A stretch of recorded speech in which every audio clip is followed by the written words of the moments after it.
Against the Ropes podcast. So, yeah. Yeah. Are you guys unsubscribing? That's the question. Are you guys unsubscribing?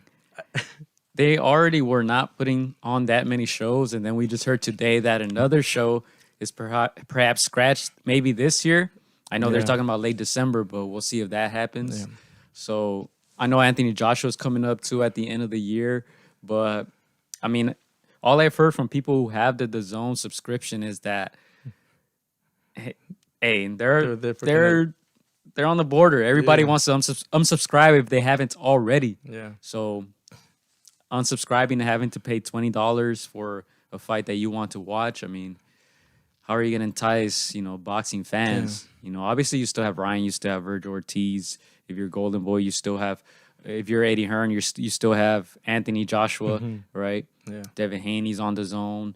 The lighter weights, Chocolatito and Gallo, they're still on DAZN. You still have Joshua Franco, who's going to fight on ESPN this weekend. But if he brings the title back and no more rematches, he's going to be on DAZN. So there's still some names, but obviously the biggest name was Canelo. is Canelo. Yeah, and for a lot of people that don't watch a whole lot of boxing, but that they, follow Canelo, he was Triple a G, reason. my bad. Sean said Triple G. Sorry. I forgot. A lot of the reasons why people subscribed to DAZN in the first place was Canelo. That was a lot of people's one and only reason. And, a lot of people did unsubscribe because they were like, well, he's not fighting. Or people would unsubscribe and subscribe when he would fight, whether it be May or September or whichever date. So, I'm pretty sure a lot of people aren't subscribing because they know Canelo's out. He's, he might, like you say, he might find his own. He can choose and fight in whichever platform or with whichever, network he wants.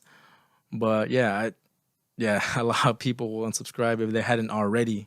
Not Sean. Sean says he's keeping it. He's keeping it? Okay. Sean says he's keeping it. But, yeah, I mean, it's going to be interesting, without a doubt. I don't know. I don't know. I know Golden Boy took the biggest hit. Big time. Yeah. But like I said, I still think they'll work together. There's too much money on the line. I'm pretty sure they're still cool with each other. It's just, when a network is telling you to fight these MMA fighters, hey, I would probably walk too. I'm like, are you serious? Like, yeah. That's the thing. For people, the MMA fights, there's some names in MMA, so that made sense for DAZN to make their most, for their, to make as much money as they can. But for Canelo, they make a lot of sense. He's like, I'm a boxer, first of all. I don't want to disrespect the sport. I don't want to disrespect my legacy. He's not like the Mayweather. He's not at that Mayweather stage, or he's not even at the Pacquiao stage. He's still in his prime. Still in his prime. He still wants to fight, whatever best opponent is available. He's not about the money, and I think that's been something that he's said time and time again. It's not really about the money. There was I even heard that he had to pay some money. We'll get into it a little bit later. But for Canelo, it's never really been too much about money. That he got this lucrative deal. It was more that his own gate offered it to him, and he's like, you know what, it'd be dumb not to take it. And I'm sure Golden Boy had a word in that too. Had some power to get him that deal.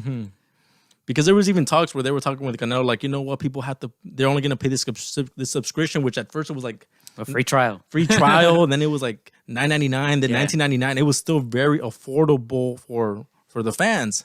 So Canelo was in a way like, oh, this is the best for everybody. But again, things don't go according to plan, and DAZN got stuck with a lot of that bill, and so We'll see what happens next. But this is really good news in a way for Canelo, or for the people that want to see Canelo fight. Yeah. Because now that he's a free agent, there's been talks that he can fight in 2020, which kind of seemed impossible maybe a month ago. Yeah.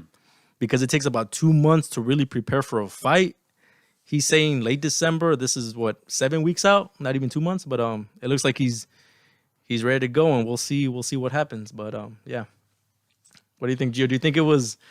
I am surprised that all this got cleared right away, because we know when it gets very dirty with the whole lawsuits and the whole, it usually takes a lot longer. And so I was surprised in that sense, and that's why I'm like, I still think they're all cool. I still think they can work with each other. Obviously, the figures are going to be different now. Yeah. But I want to play some clips of this interview that I have here pulled up for you guys.